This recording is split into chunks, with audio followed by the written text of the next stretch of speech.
Hello everyone, my name is David. Today we are going to take a look at another real story with you. Can a post-mortem report be wrong? Can the cause of death be falsely written in a post-mortem report? Can a post-mortem or forensic report falsely claim that the victim was not raped? Can it happen that one police team investigates and calls it a murder, but then a CBI team comes and declares it a suicide? These are all questions connected to the mysterious death of a famous actress. She was a well-known actress from the South during her time, and she died under very mysterious circumstances. It's been nearly 20 years now, maybe even more.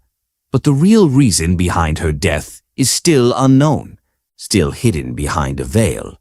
Although the CBI has finalized its report, her family still refuses to accept it. The doctor who performed the post-mortem and declared it a murder was also penalized. But again, the question remains, was the cause of death intentionally written falsely in the post-mortem report, or made to be written falsely? Because wherever there are people, conspiracies can exist too. This is the story of Pratyusha, a very promising actress from the South. She was born in Hyderabad. Her father passed away when she was a child. Pratyusha has a brother and their mother worked a job. She used to say, "I will educate my children well so they can achieve something in life and live a good life." She enrolled them first in good schools and then in good colleges.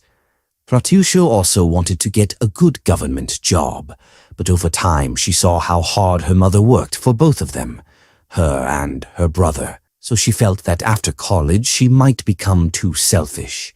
She thought it would be better to help her mother with some household work. She said, "Let's do something productive. Studies can continue alongside." She was also very passionate about acting. By coincidence, there was a reality TV show happening in Hyderabad at the time, a television star contestant competition meant to give opportunities to new and emerging talents. Pratyusha applied for it, got selected, participated in the competition, and not only did she take part, but she also went on to win it. She was awarded the title of Miss Lovely Smile. Winning such a competition for emerging stars made her feel like the doors to the film industry would open. But it wasn't that easy. Time passed slowly. She kept trying, knocking on the doors of producers and directors. Eventually, her hard work paid off, and she got her first break in a Telugu film. In 1998, a movie called Rayudu was released, and Pratyusha got a chance to play the heroine. The lead actor in this film was Mohan Babu, a very well-known artist. And in this film, there were 3 heroines. One of the characters was played by Pratyusha. After this film, Pratyusha gained some recognition in Telugu cinema. She started to feel that her destination was getting closer and that she would finally achieve what she wanted to support her mother and manage household expenses properly.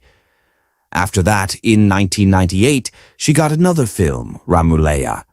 This film was released and did moderately well at the box office.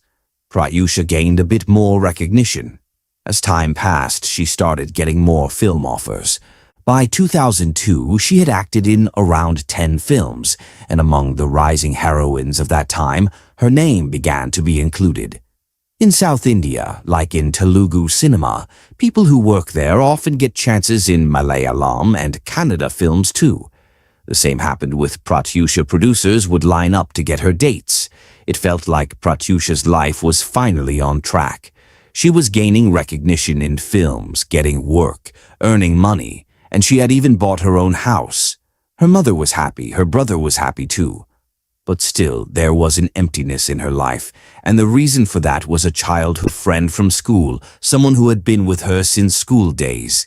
There was someone named Siddharth, whom Pratyusha loved deeply, and he loved her just as much.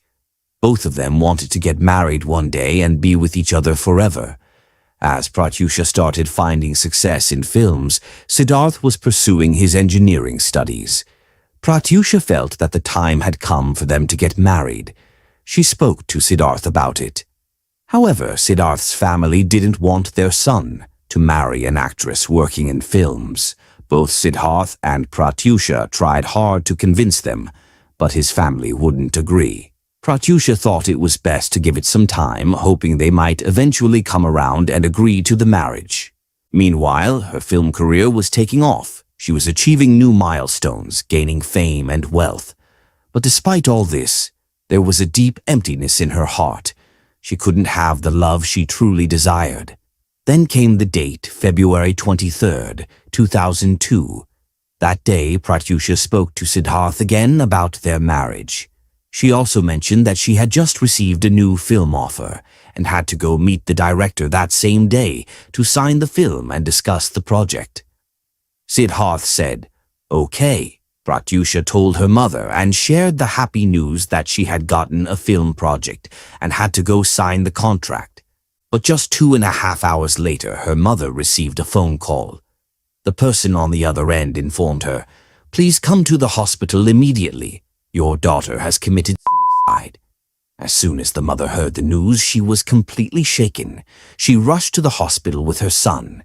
When they arrived and inquired, they found out that both Pratyusha and Siddharth were in the hospital, and both had consumed some kind of poison. Siddharth is out of danger, but Pratyusha has passed away. Now that all of this has happened, the mother is unable to comprehend what actually occurred. Siddharth's family also doesn't understand what happened. Everyone waited for Siddharth to regain consciousness. When Siddharth regained consciousness, he gave a statement. He said that he had gone to meet Pratyusha. She was very happy. She had gotten a new film. She had said that they would go to sign it together. But then the topic of marriage came up, and after that the two of them went to a shop. Siddharth had a car. From that shop she bought a bottle of insecticide. He said that after that both of us went to my house. After reaching there, he put that poison in the cold drink. He drank one and Pratyusha drank the other. After that, I don't remember anything. Why he did this, he explained, it was about marriage. So overall, it's clear that both of them tried to end their lives, and the motive seems to be that they were unable to get married. But Pratyusha's mother is not able to accept this. The reason? She said that just 2.5 hours earlier, her daughter was extremely happy because she had landed a role in a major film. She was doing well and her career was about to take off.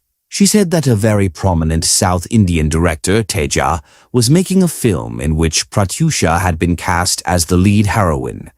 The film was titled Jayam, and it was supposed to mark Jayam Ravi's debut. Pratyusha herself had called her and said, "I'll be going there in some time to sign the film. It's a huge project."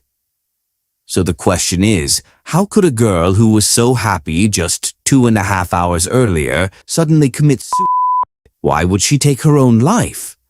Her mother raised serious questions. She also told the police to investigate the matter, saying, "My daughter could never commit suicide." Meanwhile, in Tollywood, that is, the local film industry, there was an uproar. How could such a promising and rapidly rising actress take her own life? No one could believe it. Around the same time, the post-mortem report came in. When the report was released, the doctor who conducted the post-mortem stated that Pratyusha did not die by suicide. Instead, she died due to strangulation. Suddenly, the entire story changed because there was one man who was with Pratyusha in the hospital and who survived after consuming the same pesticide. Pratyusha, on the other hand, lost her life supposedly due to poison, but the post-mortem report clearly states that her death was due to strangulation. The same report also mentions that Pratyusha was raped before her death. Pratyusha's mother again insisted, "My daughter was murdered. I've been saying this from the beginning." She named a minister, alleging that the minister's son, his associates, and Siddharth were all involved in the murder and gang rape of her daughter. As soon as this report surfaced in the media, it caused a huge stir. When the cause of death was found out, there was a big uproar. There was pressure on the police as well. Many big actors and producers also started pressuring, saying, "Please investigate this case properly." but the police stuck to their stance that they would proceed based on the doctor's report. Meanwhile, Siddharth was arrested by the police with charges of murder and rape. However, the minister's name or his son's name was not yet public. So, what happened next? The police kept investigating, but people did not trust their investigation now. Then many artists, prominent actors, directors, and producers approached the chief minister of Telangana and told him to hand over the investigation to the CBI because the police were trying to cover up the case. The reason being that a minister's name and his son's name were involved, and so the murder case was being disguised as a suicide. They said that a proper and honest investigation would not happen otherwise. That's why it was necessary to hand over the case to the CBI. Eventually, even the government realized that since one of their own ministers' names was coming up, then the case investigation was handed over to the CBI. Now, the CBI starts the investigation of the Pratyusha murder case. The investigation begins with the story of what actually happened on the day Pratyusha died. When the CBI conducts their investigation, they find out that on the afternoon of the 23rd, Pratyusha went to a beauty parlor. After a short while, Siddharth suddenly arrived there and talked for some time. After that, both of them left the beauty parlor together. Siddharth was in his car, and Pratyusha had returned her own car. Now, Pratyusha and Siddharth both sat together in that car. From there, they were driving around on the road. After some time, the car stopped outside a shop where they bought some insecticide. Then they both got back into the car. After a while, Siddharth's car stopped near his house. Pratyusha and Siddharth got out of the car and went into Siddharth's flat. At that time, Pratyusha was a heroine who had already released 10 films. People knew her, and even the neighbors had seen Pratyusha arrive. Then those people went inside. But when she didn't come out for a long time, the neighbors, who were waiting, started feeling something was wrong. They rang the doorbell repeatedly, but no one responded from inside. When there was no response, one of them happened to know Pratyusha's family, and some knew Siddharth's family since they lived nearby. So Siddharth's parents were called and told that Pratyusha and Siddharth were there, but the door was locked and hadn't been opened for a long time. They kept ringing the bell, but no one opened it. They feared something bad might have happened. Then they informed the police. When the police arrived and entered the house, they found both Pratyusha and Siddharth lying on the floor. Foam was coming out of Pratyusha's mouth. Both were rushed to the hospital immediately, but Pratyusha died while Siddharth survived.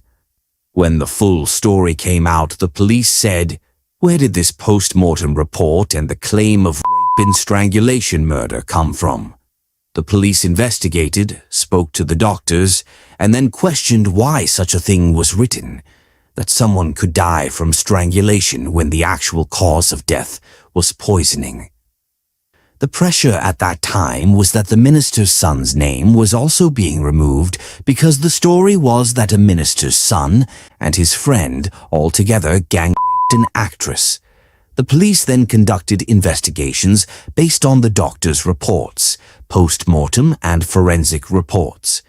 Now, questions started arising about the CBI as well, with people saying the CBI was taking too much time and trying to cover up the case. There was already a perception about the CBI that whenever they take a case, they end up burying it. Anyway, the CBI conducted the investigation. The CBI submitted a report that shocked everyone. Until then, the mother and others had hoped the case would be handed over to the CBI instead of the state police so that a fair investigation could take place because the minister's son was involved. The police had registered a murder case, Section 302, against Siddharth based on the post-mortem report. But after the CBI completed its full investigation, it removed Section 302 from the FIR, and in a new FIR declared Siddharth not a murderer, but accused of abetting suicide. They said that because of him, Pratyusha committed suicide. When this happened, doctors and others were further investigated in detail, and it was found that When both of them were brought in that condition, after having ingested poison, their mother had also seen them. The mother of Pratyusha gave a statement to the police saying that when she came, she saw her daughter's body, and then she looked at Siddharth, who had only applied the pesticide poison on his lips to deceive people into thinking that he had also consumed it.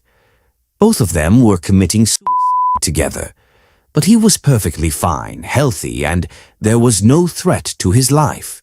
This happened because first their daughter was raped, then she was murdered. After that, to stage it as a suicide, these two consumed poison or pesticide. After the mother's allegations, the CBI reopened the investigation, but in the end, the CBI blamed the doctor who gave the post-mortem report and said the doctor's report was wrong. By that time, the funeral had already taken place. Ultimately, the CBI did not hold Siddharth responsible for Pratyusha's death as murder or premeditated killing. Instead, Siddharth was held responsible for abetting her suicide, and those were the charges filed and presented in court. The court sentenced Siddharth to 5 years in prison, but later 3 years were reduced, so the total sentence became 2 years. Usually, bail is granted within 2 years, so Siddharth got bail. However, even today, Pratyusha's mother says it was a huge conspiracy involving powerful people against her daughter. Otherwise, they wouldn't see even a post-mortem report being questioned and everything twisted like it was in court. The biggest question from her was that Pratyusha had no reason or motive to commit suicide. She was happy with her life, was soaring in her career, loved Siddharth, and wanted to marry him. Although the family was not ready, eventually they would have agreed. The biggest question also was, when both took poison together, one died and one survived. There were many such questions because she was a mother. But the CBI's final closure report and what was presented in court stated that Pratyusha committed suicide. The reason was that she wanted to marry Siddharth, but Siddharth's family was not ready, and Siddharth was also helpless. That's why they decided to die together. He was found guilty of abetting her. According to the law, if 2 people attempt to die and one survives, the survivor is held responsible. If both had died, there would have been no case. But since one survived, he became the accused. This is exactly what happened in this case. Later, Siddharth was acquitted, but even today it remains a mystery whether Pratyusha's death was truly or if something wrong happened to her. The post-mortem report raised many questions, and after the CBI's report, the doctor who prepared that report was suspended by the authorities. That doctor kept pleading that his report was accurate, but nothing came of it, and the case was left unresolved. After that, Pratyusha's mother runs a trust in her daughter's memory, which helps poor and helpless girls, so that what happened to her daughter doesn't happen to anyone else. The trust also provides legal assistance to such girls to ensure that no one else becomes a victim of such injustice. But what's most heartbreaking for the mother is that in her last interview, she said her daughter never got justice. According to her, her daughter didn't commit suicide. It was murder. First the police and then the CBI completely buried the case. There are many such cases in our country where justice has either not been served or is still pending. Questions are raised, especially about how investigative agencies handle such cases. But the most serious concerns arise when even the post-mortem report is questioned. At the time of Pratyusha's death, she had completed 2 films, though they hadn't been released yet. After her death, her final 2 films were released, one in 2002 and another in 2004. Apart from these, she had worked on a few more projects, but those films were never fully completed. Only those 2 films made it to release after her passing.